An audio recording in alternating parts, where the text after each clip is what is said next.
Welcome to Power Play India. Don't forget to like, share and subscribe for more content. नमस्कार दोस्तों, power play India पर आपका स्वागत है। दोस्तों, स्क्रीन पर जिस आदमी को आप देख रहे हैं, शायद आज दुनिया के सबसे पावरफुल इंसान है वो। इनका नाम है जेनसन हुआंग। लोग इन्हें the architect of the intelligence age कहते हैं। आज इनकी कंपनी जिसका नाम है एनवीडिया, इसकी वैल्यूएशन दुनिया के बड़े बड़े देशों के जीडीपी से ज्यादा है। क्या आपको पता है कि इनकी कंपनी का वैल्यूएशन भारत के जीडीपी से भी ज्यादा है या लगभग बराबर है। आपको ये जानकर हैरान होगी कि ये कंपनी अमेरिका के एक छोटे से रेस्टोरेंट, एक्चुअली वो एक चेन है, उसका नाम है डेनीज डाइनर, वहां पे ये कंपनी शुरू हुई थी और इसके फाउंडर्स ने कभी टॉयलेट्स साफ करके अपना करियर शुरू किया था। आज की इस वीडियो में दोस्तों हम डिकोड करेंगे जेनसन हुआंग के दिमाग को। हम समझेंगे कि कैसे उन्होंने एआई रेवोल्यूशन को डिजाइन किया और आगे क्या होने वाला है। अगर आप टेक्नोलॉजी, बिजनेस या फ्यूचर में इंटरेस्ट रखते हैं तो ये वीडियो आपके लिए बहुत वैल्यूबल होने वाला है। और मैं ये भी आग्रह करूंगा कि आप अपने बच्चों को भी कहिए कि ये वीडियो अवश्य देखें। कहानी शुरू होती है ताइवान में। जेनसन का बचपन आसान नहीं था। कोल्ड वॉर के डर से उनके पेरेंट्स ने उन्हें 9 साल की उम्र में अमेरिका भेज दिया। वहां एक गलती हुई। उनके चाचा ने उन्हें एक प्रेस्टिजियस बोर्डिंग स्कूल समझकर ओनेडा बैप्टिस्ट इंस्टीट्यूट में डाल दिया। असल में वो एक रिलीजियस रिफॉर्म स्कूल था जहां डिफिकल्ट और ट्रबल्ड बच्चों को रखा जाता था। अब इमेजिन कीजिए, एक छोटा सा इमिग्रेंट बच्चा 9 साल का जिसके पास कोई पावर नहीं है। जेनसन को वहां टॉयलेट साफ करने का काम मिला। वहां स्टूडेंट्स के पास चाकू होते थे और बहुत ज्यादा बुलिंग होती थी, लेकिन जेनसन टूटे नहीं। इस एक्सपीरियंस ने उन्हें लड़ने की ताकत दी। आज भी, हालांकि वो आज के डेट में बिलियनर हैं, वो कहते हैं कोई टास्क, कोई भी काम छोटा नहीं है। ये सफरिंग उनका सुपर पावर बन गया। अब आगे चलते हैं। साल आते हैं 1993। अमेरिका के सिलिकॉन वैली की ज्यादातर कंपनीज गराज में शुरू होती हैं, लेकिन एनवीडिया शुरू हुई थी डेनीज डाइनर नाम के एक रेस्टोरेंट में। जेनसन और उनके दो दोस्तों ने देखा कि कंप्यूटर ग्राफिक्स के मामले में वीक है। कंप्यूटर्स ग्राफिक्स के मामले में वीक है। उन्होंने फर्स्ट प्रिंसिपल्स थिंकिंग का यूज किया। उन्होंने डिसाइड किया कि वो एक नया चिप बनाएंगे जो सिर्फ 3D ग्राफिक्स हैंडल करेगा। उस जमाने में कंप्यूटर्स में ग्राफिक्स बहुत वीक हुआ करते थे, फोटोज बहुत वीक हुआ करते थे, तो उन्होंने ये तय किया कि वो सिर्फ 3D ग्राफिक्स हैंडल करेगा। उस जमाने में 1993 में ये एक $0 बिलियन मार्केट था।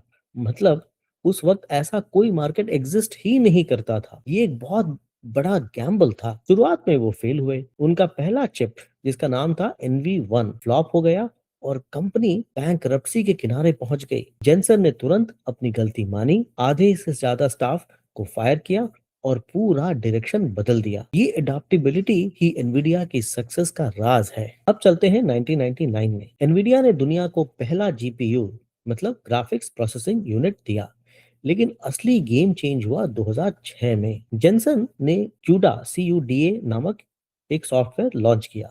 सिंपल भाषा में समझें तो क्यूडा एक सॉफ्टवेयर है जो जीपीयू ग्राफिक प्रोसेसिंग यूनिट को अलाउ करता है कि वो सिर्फ गेम्स नहीं बल्कि फिजिक्स, मैथ्स और साइंस की हेवी कैलकुलेशंस भी कर सके। वॉल स्ट्रीट और इन्वेस्टर्स ने इसका विरोध किया। वो कहते थे कि जेनसन कंपनी का प्रॉफिट वेस्ट कर रहे हैं। स्टॉक प्राइस गिर गई, लेकिन जेनसन को फ्यूचर दिख रहा था। उन्होंने सुपर कंप्यूटिंग पावर हर स्टूडेंट, हर रिसर्चर के हाथ में डाल दी। यही वो डिसीजन था जिसने आज एनवीडिया को $1 ट्रिलियन कंपनी बनाया। 2012 में वो हुआ जिसे हम एआई का बिग बैंग कहते हैं। रिसर्चर्स ने रियलाइज किया कि एनवीडिया के जीपीयूज जो गेमर्स यूज करते थे वो आर्टिफिशियल इंटेलिजेंस को ट्रेन करने के लिए परफेक्ट है, क्योंकि एआई लीनियर अलजेब्रा मैथ पर चलता है और जीपीयू मैथ का शेर है। जेनसन ने तुरंत पूरी कंपनी को पिवट कर दिया। उन्होंने कहा हम अब ग्राफिक कंपनी नहीं, हम एआई कंपनी हैं।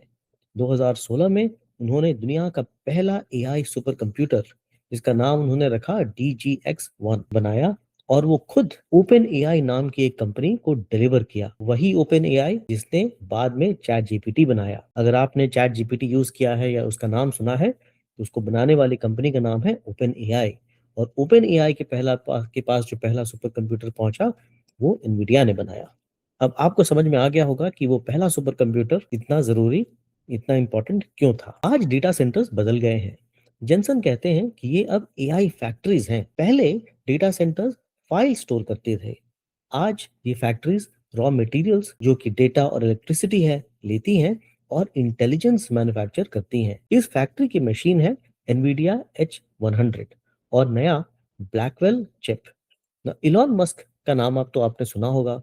उनकी एआई कंपनी है XAI। उस कंपनी ने 1 लाख जीपीयूज का यूज करके कलोसस बनाया है, जो दुनिया का सबसे पावरफुल एआई ट्रेनिंग क्लस्टर है।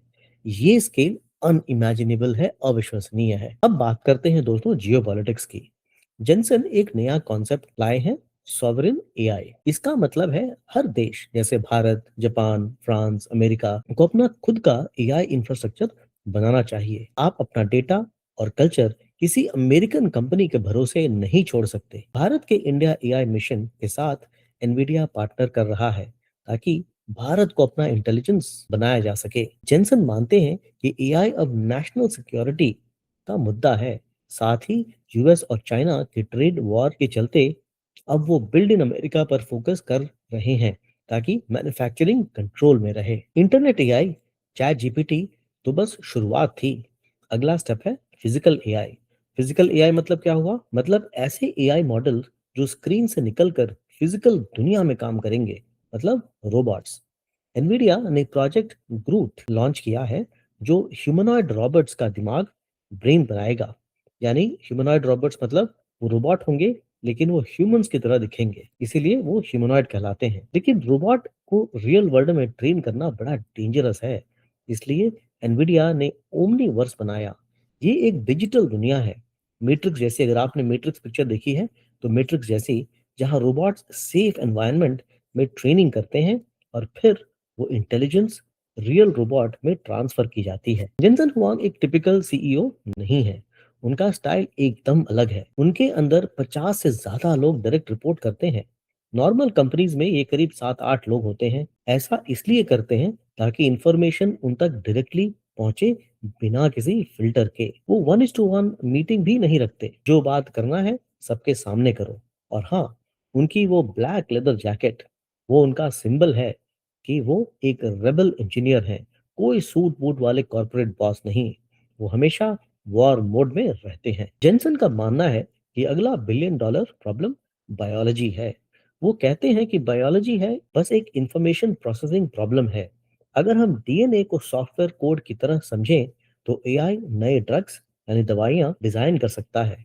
एनवीडिया अब ड्रग डिस्कवरी में बहुत ज्यादा इन्वेस्टमेंट कर रही है। उन्होंने एलाई लिली नाम की एक कंपनी है जो कि दवाई बनाती है, उसके साथ डील की है ताकि एआई लैब्स बनाई जा सकें।